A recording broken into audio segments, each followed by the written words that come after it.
disebut dalam uraian di atas sumber-sumber hukum dalam Islam, yaitu Al-Quran, Sunnah, Ijma, Qiyas, Maslahah, Istihsan, Uruf, Istishab, dan agama sebelum Islam. Sumber hukum Islam. Coba apa sumber hukum ini? Sumber itu apa ya? Boleh. Sumber hukum Islam secara sepintas itu Al-Quran, hadis, ijma, qiyas, istihsan, istishab, uruf, maslahah, musalah. Ada yang terakhir tadi? Agama yang Syar'u mangkablana, syariat sebelum Islam. Terus udah bisa paham? Nah, terus deh. Sebagai telah dilihat, teks atau nas ayat yang terkandung dalam Al-Quran adalah benar-benar wahyu yang diterima Nabi Muhammad melalui Jibril dari Allah Subhanahu wa Ta'ala.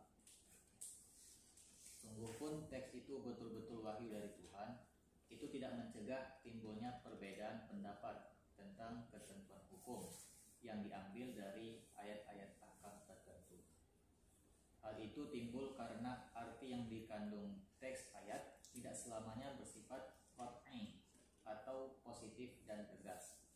Ada ayat-ayat yang artinya bersifat zanni, tidak positif dan tidak tegas. Oleh karena itu boleh mengandung lebih dari satu arti. Udah pernah untuk kan kuliah kan? Apa simpulannya? Salda? Pertama dulu, jangan kesimpulan.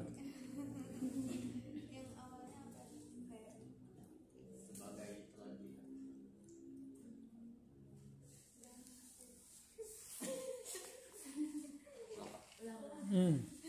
sebagai telah dilihat, teks atau nas ayat yang terkandung dalam Al-Quran adalah benar-benar wahyu yang diterima Nabi Muhammad melalui Jibril dari Allah Subhanahu wa Ta'ala. Sungguh pun teks itu betul-betul wahyu dari Tuhan, itu tidak mencegah timbulnya perbedaan pendapat tentang ketentuan hukum yang diambil dari ayat-ayat ahkam tertentu. Hal itu timbul karena arti yang dikandung teks ayat tidak selamanya bersifat qat'i atau positif dan tegas. Ada ayat-ayat yang artinya bersifat zanni, tidak positif dan tidak tegas. Oleh karena itu boleh mengandung lebih dari satu arti. Jadi Al-Quran itu kan sumber hukum yang merupakan wahyu.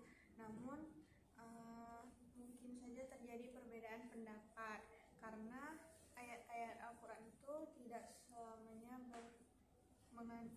qat'i, yaitu positif dan tegas ya. Bisa jadi ayat-ayat itu dia bersifat zanni yang tidak positif dan tidak tegas. Oleh karena itu perbedaan, ya ada perbedaan dalam memahami ayat-ayat Pak. Ayat Pak. Ayat-ayat zanni. Terus Dalam soal hak waris umpamanya ayat 12 dari An-Nisa. Bismillahirrahmanirrahim. Walakum nisfu ma taraka azwajukum illam yakul lahunna walad. Artinya kamu mendapat setengah dari apa yang ditinggalkan istri kamu kalau ia tidak mempunyai anak. Mengandung arti positif lagi tegas bahwa suami mendapat setengah dari istri yang meninggal kalau ia tidak mempunyai anak. apa pertanyaan ini? Bagaimana terhadap hukum waris yang tadi dijelaskan di dalam Al-Quran surah An-Nisa 12 yang menyatakan bahwasanya suami mendapatkan setengah harta istrinya dari apabila istrinya meninggal dan apabila keluarga tersebut tidak memiliki anak. Tertarik. Memiliki anak. Apa Beb? Ada ayat Ayat itu kan ayat Habib ahlinya. Biar Lakum nisfu. Pahami aja apa pemahamannya. Itu contoh apa itu? Contoh pembagian waris. Contoh ayat qat'i. Tadi kan dibilang di situ ada ayat yang qat'i, ada yang zanni. Yang qat'i itu pasti dan jelas. Kemudian contoh qat'i dan jelas itu ini tentang harta warisan, bahwasanya suami mendapat setengah dari harta kalau istrinya meninggal dan tidak punya anak. Setengah itu pasti. Kan ada dulu saya bilang angka itu pasti, setengah itu pasti. Nah, di situ itu maksudnya itu. Terus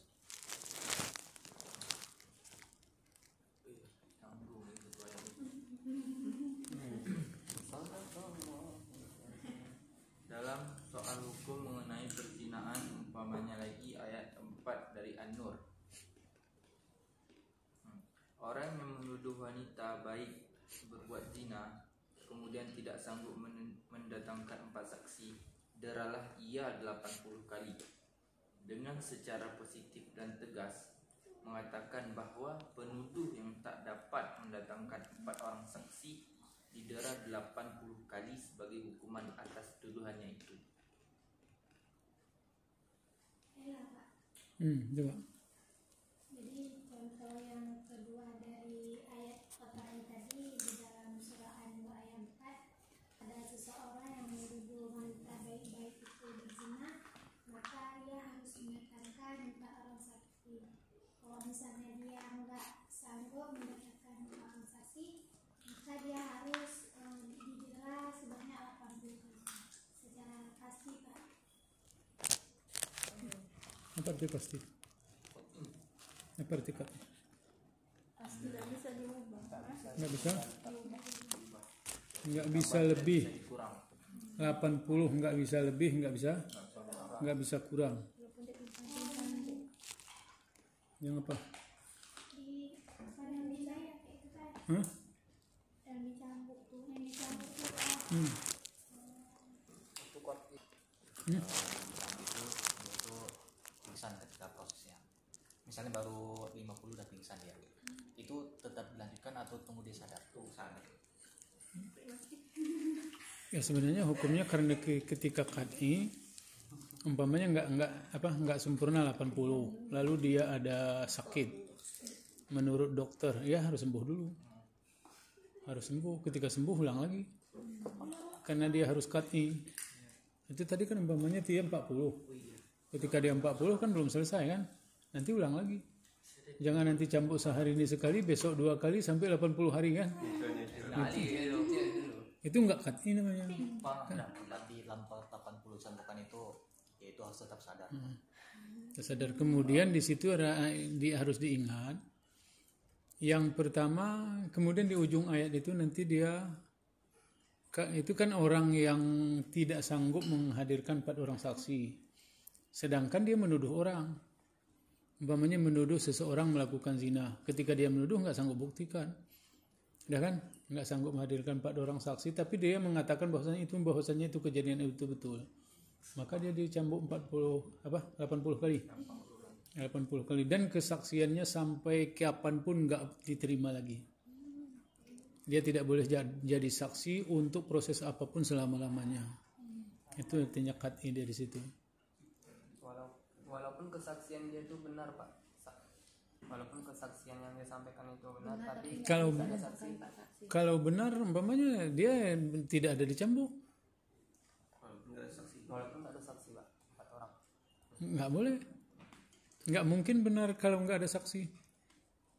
Makanya perselingkuhan sekarang tuh Pak, misalnya CCTV Ya. aja gitu. Nggak boleh. Nggak boleh. Makanya Nggak bisa dijadikan. Nggak bisa dicambuk udah dalam penetapan hukum syariat. Umpamanya. Bisa bersumpah, Pak. Apa? Bersumpah kalau dia nggak bisa mendatangkan saksi. Untuk ini nggak, untuk kasus lain. Itu yang suami istri yang Iya. Itu ini nggak bisa karena ini memang memang dalam Islam itu masalah moral, tinggi sekali moralnya, masalah zina itu, makanya nggak boleh. Itu pun melihatnya kalau menurut dalilnya nggak boleh sekedar umpamanya ketahuan dia di dalam kamar, nggak boleh. Memang harus disaksikan betul-betul pekerjaannya. Zinanya dikerjain. Makanya ada kemarin saya tulis di di Lintas Gayo itu tentang di Takengon kan ada kemarin isu marak sekali dah di kampung Hakimi. Isunya mantan kepala dinas dia udah pensiun melakukan pelecehan seksual terhadap anak-anak. Kemudian dia melarikan diri, sekarang belum dapat, jadi buronan. Nah, sekarang kan orang di media semua kan membantai dia semua, bilang begini begitu. Sebenarnya itu menuduh semua. Maka orang-orang itu boleh boleh hukum mencambuk ya. Nah, dan berapa banyak orang yang gara-gara itu sebenarnya kesaksiannya nggak bisa diterima lagi kan? Nah, itu masalah yang terjadi sekarang. Makanya kemarin dari Takengon Bang katanya bukan itu penuduhan. Kemudian pelakunya pun katakan kepada anaknya dia tinggalkan surat. Kan dia udah lari, dia udah punya cucu orangnya, dia udah lari entah kemana. Kemudian dia tinggalkan surat. Artinya memang secara tidak ada saksinya dia sudah mengakui. Cuma dia katakan bahwasanya ini bukan saya saja yang melakukan, tapi orang lain juga. Itu yang menuduh juga. Jadi dia udah kena dua hudud dia. Pertama dia mengatakan dia melakukan, kemudian dia menuduh orang lain. Nah, itu pun nggak boleh dalam Islam. Karena di dalam Islam kalau ada orang yang melapor saya sudah melakukan zina, nggak boleh tanya sama siapa. Yang melapor itu dihukum. Kita nggak boleh tanya sama siapa kamu melakukannya, nggak boleh. Nah, kenapa? Kenapa nggak boleh? Bukan. Menuduh. Umpamanya saya bilang saya sudah melakukannya dengan suci. Umpamanya saya katakan begitu. Begitu saya lakukan itu, saya menuduh dia kan? Boleh. Jadi saya ingin menjatuhkan dia dan seterusnya, itu dalam Islam nggak boleh. Makanya ketika sahabat nggak pernah ditanya itu dengan siapa kamu lakukan, nggak ada. Ketika ada orang yang menghadap kepada dia, ya saya menghadap ini Rasulullah, saya sudah melakukan ini. Apa? Lahirkan dulu anak kamu, kan ada. Ketika sudah lahir besarkan, kan dia nggak pernah tanya sama siapa. Karena kalau ditanya menuduh, makanya berat sekali menuduh itu. Makanya dibuat di qat'i dia, nggak boleh main-main. Arti qat'i itu pun pastinya itu dalam menuduh itu pasti orangnya, pasti perbuatannya, kemudian pasti waktunya. Siapa orangnya? Umpamanya orangnya Afif, umpamanya di mana, jelas itu harus detail. Baru dia kena hukum 100 kali jilid. Kalau nggak boleh. Nah, itu arti katanya 100 kali cambuk. Oke, terus. Kalau ayat-ayat di atas mengandung arti positif, ayat-ayat di bawah mengandung arti tidak positif dan boleh mempunyai lebih dari satu arti. Umpamanya kata kurung dalam ayat 228 surah Al-Baqarah yang membicarakan soal iddah perempuan yang telah cerai. Wal mutallaqatu yatarabbasna bi anfusihinna thalathata quru. Perempuan yang telah cerai menunggu 3 masa. Mengandung arti masa suci atau masa tidak suci. Kalau yang dimaksud ialah masa suci, maka masa menunggu selesai dengan masuknya masa tidak suci ketiga. Dan kalau yang dimaksud adalah masa tidak suci, maka masa menunggu baru selesai dengan selesainya masa tidak suci ketiga. Malik dan Syafi'i memegang arti masa suci dengan sedang Abu Hanifah memiliki arti tidak suci. Udah, itu kuliah saya dulu itu kan.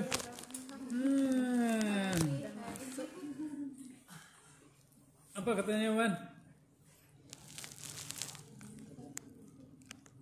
Yang udah masuk ini ya negatif ya? Ya, yang Tidak positif, bukan negatif. Tidak qat'i. Tidak qat'i zanni. Kemudian masuk kepada Tidak positif. ayat yang tidak positif atau dalam artian kata zanni. sebagaimana yang dijelaskan dalam Al-Baqarah ayat 228. 220? Oh, 232. 228. Oh, 28 kan? 228 dalam kata kuru. Kuru itu mengandung banyak arti, lebih dari satu. Hanafi menyebut huruf itu haid, 3 kali haid. Sedangkan Syafi'i menyebut huruf itu suci, 3 kali suci. Bentar dulu Pak. Boleh sambil anu. Oke, itu kamera Pak. Dimakan. Spesial. Belum dong. Sekali lagi. Lihat sini. 1, 2,